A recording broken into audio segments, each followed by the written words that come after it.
வணக்கம் ஃப்ரெண்ட்ஸ், நம்ம மலைநாள் சிச்சர் யூடியூப் சேனலுக்கு உங்களை அன்போடு வரவேற்கிறேன். 3 வாரம் ஓடிடுச்சு. ஜேம்ஸுக்கு பரீட்சையெல்லாம் முடிஞ்சு ஸ்கூலு 1 மாதம் லீவும் விட்டுட்டாங்க. அதனால் அவர் இப்போது ஊரில் ஆன்ட்டி சார்மியன் வீட்டுக்கு வந்திருக்காரு.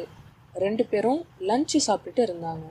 நல்ல வேளை ஜேம்ஸ், நானும் அடுத்த வாரம் டூருக்கு கிளம்பிடுவேன், நீ தனியாக என்ன செய்வேன்னு பயந்துட்டு இருந்தேன். மிஸ்டர் ஹெய்ட்டுக்கு தான் நான் தேங்க்ஸ் சொல்லணும், சார்டினியாவுக்கு ட்ரிப் அரேஞ்ச் பண்ணதுக்கு. நீ பத்திரமா உன் ஸ்கூல் டீமோட அங்கே போய் நல்லா என்ஜாய் பண்ணிட்டு வான்னு சாமியன் சொன்னாங்க. ஆமாம், நீங்கள் இங்கே இருக்க மாட்டீங்கன்னு தான் நான் போகிறேன், இல்லைன்னா எனக்கு பெருசாக இன்ட்ரெஸ்ட் இல்லைன்னு ஜேம்ஸ் சொல்ல சார்மியன் சிரிச்சாங்க. அப்படியே உன் கசின் விக்டரையும் போய் பாரு, அவன் இப்போது சார்டினியாவில் தான் புதுசாக ஒரு வில்லா கட்டியிருக்கான், உன்னை பார்த்தா சந்தோஷப்படுவான்னு சாமியன் சொன்னாங்க. நானும் மிஸ்டர் ஹெய்ட் கிட்ட சொன்னேன், என்னோட ரிலேட்டிவ் அங்கே இருக்காருன்னு. எனக்கு ஓகே தான், ஆனால் திடீர்னு நான் அங்கே போய் நின்னா விக்டர் எப்படி எடுத்துக்குவாருன்னு தெரியல. பார்த்து ரொம்ப வருஷம் ஆச்சே, என்ன ஞாபகம் இருக்குமான்னு கூட தெரியலன்னு சொல்லி ஜேம்ஸ் தயங்கினாரு. முன்ன அவனுக்கு தெரியாமல் போகுமா? வேணும்னா நீ இவ்வளோ சொல்கிறதால விக்டருக்கு நீ அங்கே வரப்போகிறதா சொல்லி முன்னாடியே ஒரு லெட்டர் எழுதி அனுப்பிடுறேன். டோன்ட் வரி பாண்டுன்னு சாமியன் சொல்ல, தேங்க்ஸ் ஆண்டின்னு ஜேம்ஸ் சாப்பிட்டுட்டு எழுந்தாரு. சார்மியனும் எழுந்து கிச்சனுக்கு வர, ஜேம்ஸ், ஆன்ட்டி உங்களுக்கு டேட்டூஸ் பற்றி தெரியுமான்னு கேட்டார். நிறைய பேர் போட்டு பார்த்துருக்கேன், ஏதோ கொஞ்சம் தெரியும் ஏன்னு சார்மியன் கேட்கவும், இல்லை ஏட்டனில் ஒரு ஆளை பார்த்தேன், அவன் 2 கையிலையும் பெருசாக எம்முங்கிற லெட்டரை டேட்டூ குத்திருந்தான். எம்முன்னா என்னவா இருக்கும்னு பாண்ட் அவளோட கேட்க, பொதுவாக இப்படி லெட்டரோ இல்லை சிம்பிளோ டேட்டூ குத்திருந்தா அது அவங்களோட இனத்தையோ இல்லைன்னா ஏதாச்சும் ஒரு கேங்கை குறிக்கும். எம்முக்கு ரோமன் நியூமரல்ஸில் 1000, அதாவது 1000ன்னு சொல்லுவாங்க. நீ இதை பற்றி அவர்கிட்டயே கேட்குறது தானே பாண்டுன்னு சார்மியன் சொல்ல, இல்லை ஆண்டி, ரொம்ப தெரிஞ்சவர் கிடையாது, சும்மா கிராஸ் ஆகிறப்போ பார்த்தேன்னு சொல்லி ஜேம்ஸ் சமாளிச்சாரு. 2 நிமிஷத்துக்கு அப்புறம், ஒருத்தருக்கு வாயிலிருந்து 2 பக்க காது வரை மீச மாதிரி பெரிய தழும்பு இருந்தா அதுக்கு என்ன அர்த்தம் ஆண்டின்னு பாண்ட் கேட்டாரு. அப்படின்னா அவன் ஒரு நம்பிக்கை துரோகி, அதாவது அவன் சார்ந்த கூட்டத்தையே உளவு பார்த்து போலீஸ்ல காட்டி கொடுத்துருப்பான். அதுக்கு தண்டனையா அடையாளமா ஒரு நீண்ட வாளை எடுத்து அவன் முகத்துல கிராஸா கிழிச்சு காயப்படுத்துவாங்கன்னு சாமியன் விளக்கினாங்க. ஜேம்ஸ் ஏதோ யோசனைக்கு போக, பாண்ட், சொல்ல மறந்துட்டேன், உன் ஃப்ரெண்டு மார்க் ஃபேமிலியை பற்றி பேப்பரில் நியூஸ் வந்திருந்துச்சுன்னு சொல்ல. என்ன போட்டிருந்தாங்கன்னு ஜேம்ஸ் கேட்டார்.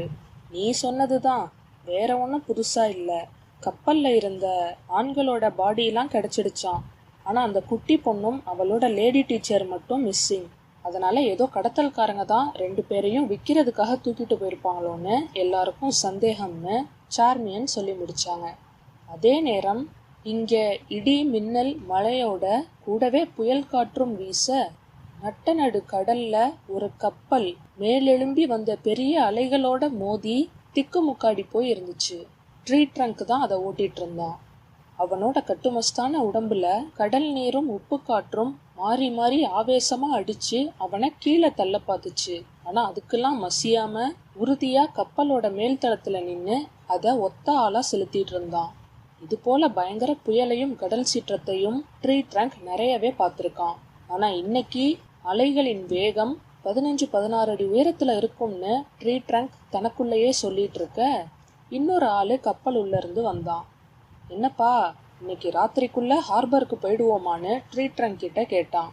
சொல்ல முடியாது, வேகம் ஜாஸ்தியாக தான் இருக்கு, நான் போய் பாஸ் கிட்ட பேசிட்டு வரேன், அதுவரை நீ இதை புடின்னு சொல்லி ட்ரீ ட்ரங்க் நகர்ந்தான்.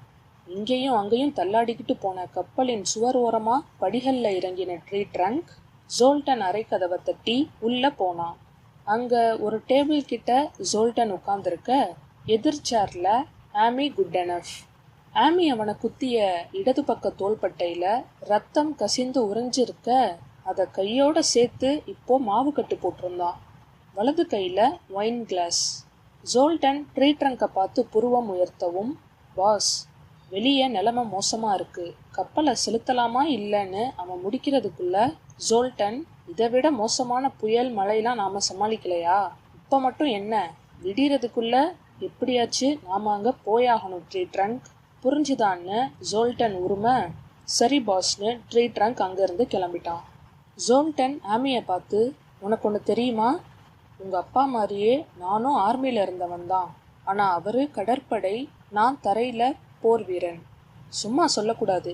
அவர் ரத்தம்தானே நீயும். அதான் யாரும் கிட்ட நெருங்கவே பயப்படுற இந்த ஜோல்டனையே நீ அசால்ட்டாக குத்திட்ட. அதான் எனக்கு உன்னை பிடிச்சிருக்குன்னு சொல்ல ஆமி முகத்தை சுழிச்சா. பயப்படாத, நான் உன்னை ஒன்றும் செய்ய மாட்டேன். நீ எனக்கு கிடைச்ச பொக்கிஷம். உன்னால தான் நான் என் லைஃப்லேயே செட்டில் ஆக போகிறேன்னு பேசிக்கிட்டே திடீர்னு வழியில் ஜோல்டன் முகம் சுருங்க. அதை பார்த்த ஆமி, ஏன் முடியாமல் இப்படி வெட்டியாக உட்காந்து பேசிகிட்டு இருக்கீங்க? போய் ரெஸ்ட் எடுக்கலாம்லன்னு கேட்டா. நோ, அது மட்டும் கூடாது. கொஞ்சம் அசந்தா அவ்வளோதான். என் ஒர்க்கர்ஸ் என்னையே தூக்கி சாப்பிட்டுடுவாங்க. அதனால என்ன ஆனாலும் நான் தூங்க மாட்டேன்னு ஜோல்டன் சொன்னான். புரியல. உளராம கொஞ்ச நேரம் அமைதியாக இருங்கன்னு ஆமி எரிச்சலோட பேச, இல்லை ஆமி, உனக்கு தெரியாது. ஆர்மியில் இருந்தனா தினம் ரத்தத்தையும் சண்டையையும் பார்த்து ஓஞ்சு போய் அங்கேருந்து தப்பிச்சிட்டேன். அப்புறம் கிரீஸுக்கு வந்து ஒரு ஆளை சந்தித்தேன். அவன் மூலமாக கப்பல் கொள்ளையன்கிட்ட வேலைக்கு சேர்ந்தேன். ஒரு நாள் அவன் உடம்புக்கு முடியாமல் சோர்ந்து போய் படுத்திருந்தான். இன்னைக்கு நான் தனி கப்பலோட கடல் ராஜாவா பல மடங்கு சம்பாரிச்சு உயர்ந்திருக்கேன்னா அது அவனை தூக்கி நான் கடல்ல வீசினதால தான். எனக்கு தெரியும் ஒரு நாள் இது எனக்கே நடக்கும்னு. என் ஆளுங்களே நேரம் பார்த்து என்னை கொன்னாலும் கொன்னுடுவாங்க. அதனால தான் நான் யாரையும் நம்புறதில்லைன்னு ஜோல்டன் பேசிக்கிட்டே போக ஆமிக்கு இன்னும் வெறுத்து போனது. அன்னையோட ஆமியை ஜோல்டன் கடத்தி 1 மாதம் ஆக போகுது. வழியில் பல இடங்கள்ல கப்பலை நிறுத்தி ஜோல்டன் அவன் சரக்குகளை விற்றும் வாங்கியும் தொழிலை நடத்திட்டு தான் இருக்கான். ஒவ்வொரு தடவையும் கப்பல் ஹார்பரில் நிற்கிறப்போ ஆமியையும் டீச்சர் கிரேஸையும் கப்பலில் ஒரு ரூமில் பூட்டி அடைச்சி வச்சிருவாங்க. இதில் கிரேஸ் தான் ரொம்ப பாவம். எப்பவும் இருட்டில் அடைஞ்சே இருக்கணும். ஆனால் ஆமியை ஜோல்டன் பேச்சு துணைக்கு அடிக்கடி அவன் ரூமுக்கு இப்படி கூப்பிட்டுக்குவான். ஏன்னா ஆமியை நிஜமாவே அவனுக்கு வரம் கொடுக்க வந்த கடல் தேவதையினே ஜோல்டன் நம்பினான். ஆமியை அவன் இவ்வளோ ஜாக்கிரதையா அக்கறையோட பார்த்துக்க இன்னொரு காரணமும் இருக்கு. அதை அடுத்த வீடியோவில் பார்க்கலாம். Thank you friends.